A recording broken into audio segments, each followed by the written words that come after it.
Uganda is under the rule of General Yoweri Museveni, a military dictator who's been ruling our country for 37 years. He gave up the life of a pop star to fight for a nation of 50 million and stand up for freedom around the world. You know, dictators always stand with each other.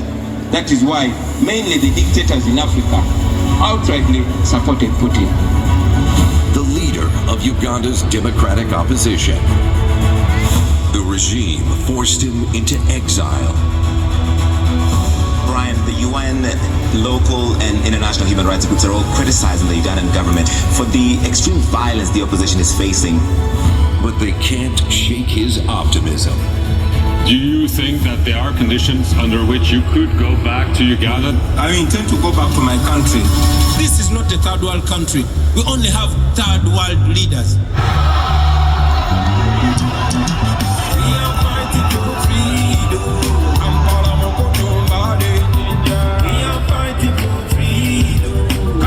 Please get on your feet for our 2026 Hero of Democracy, Bobiwine.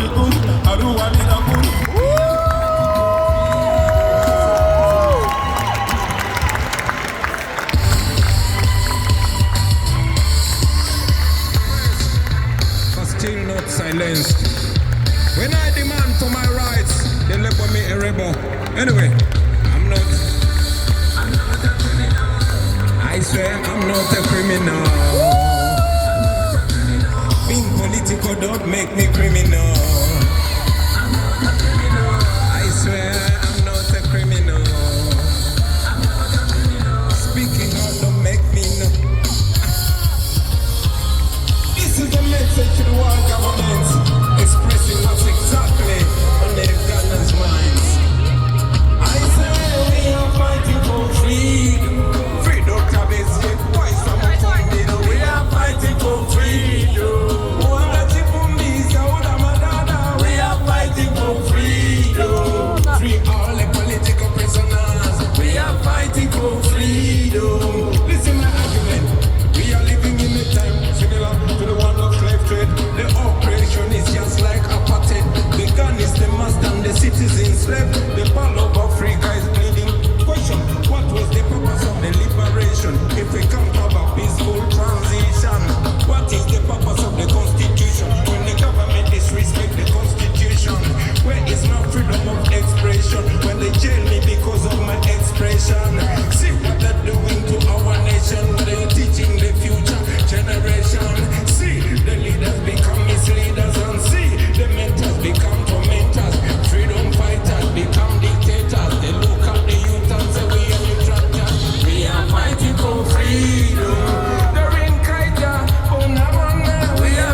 Appreciate hopefully having a wonderful night. My name is Bobiwine. I come from Uganda, the most beautiful country in the world. They call it the Pearl of Africa. That is where the Great River Nile starts from. A country of 50 million people, the youngest country in the world.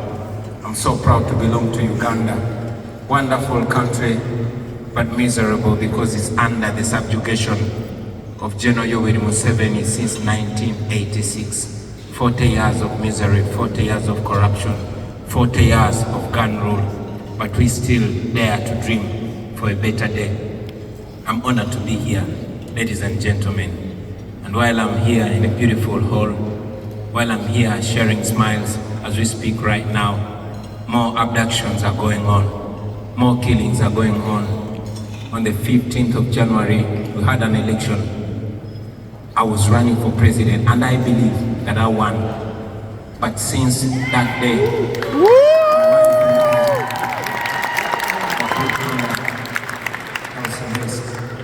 I managed to escape. But again, we celebrate. While I'm here, I'm representing the people of Uganda. I'm not here as an exilee, no. I'm here as a spokesperson for a country called Uganda. A country of people that refuse to give up, that dream against dreaming, that hope against hope. While I'm here, I know that we have people that are suffering, but most importantly, allow me to use this opportunity to speak about the women of Uganda.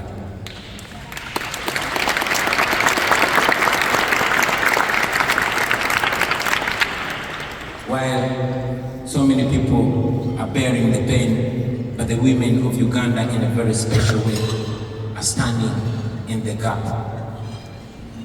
No class, no level is safe.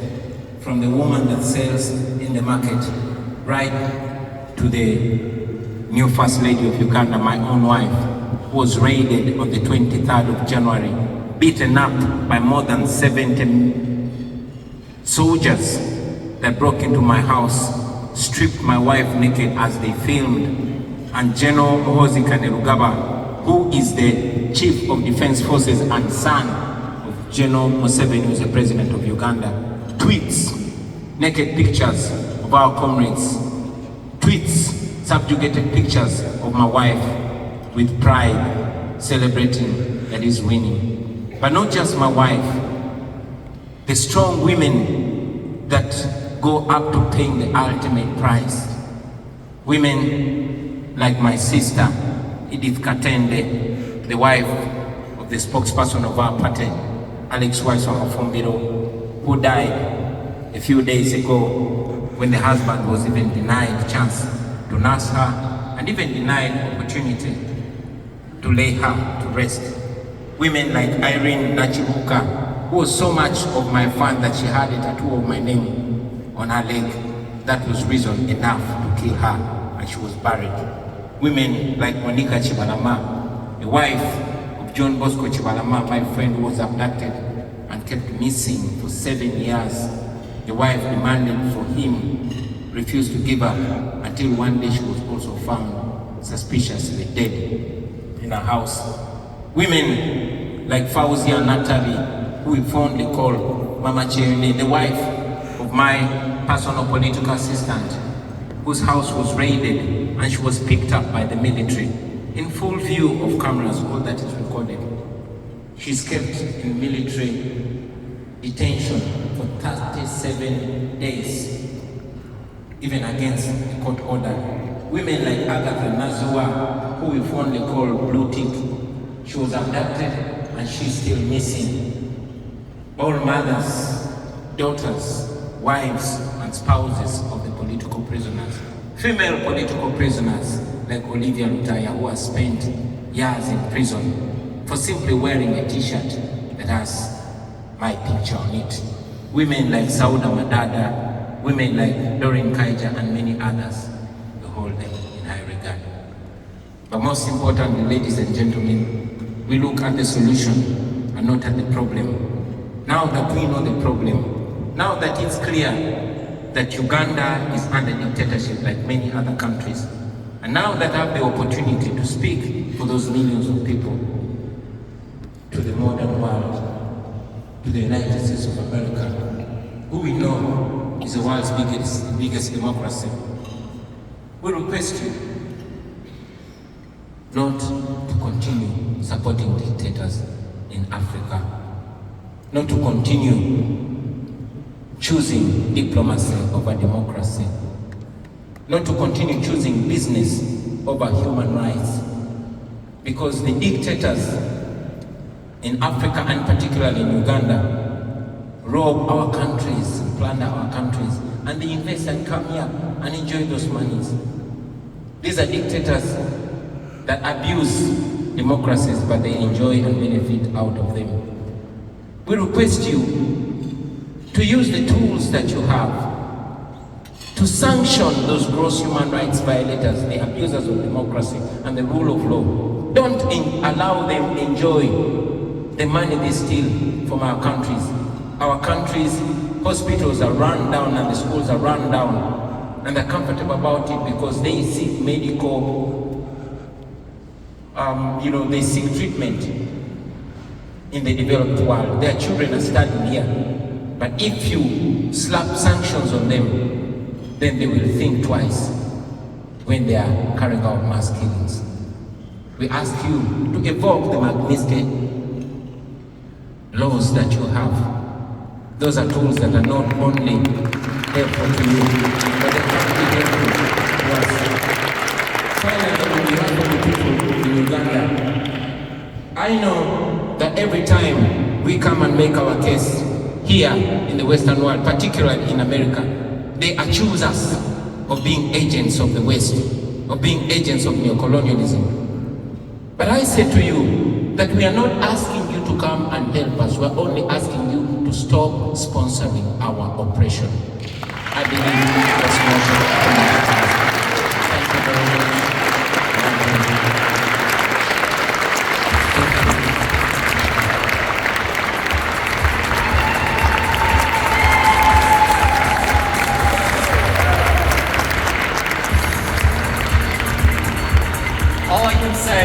All I can say is that on behalf of the Renew Democracy Initiative, we are truly honored to be able to recognize Bobiwine here today. Thank you, Bobby.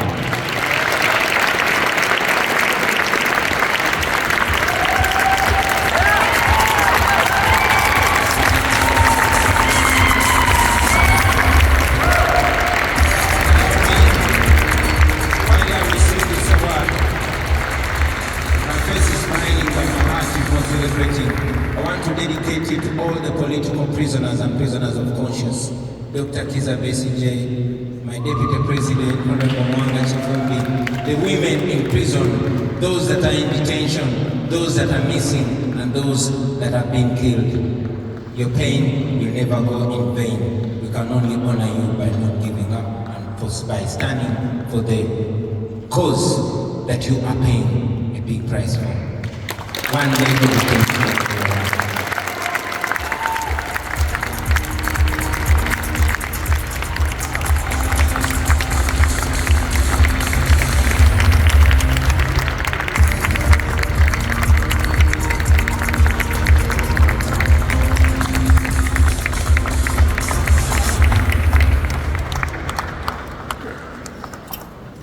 That was incredible.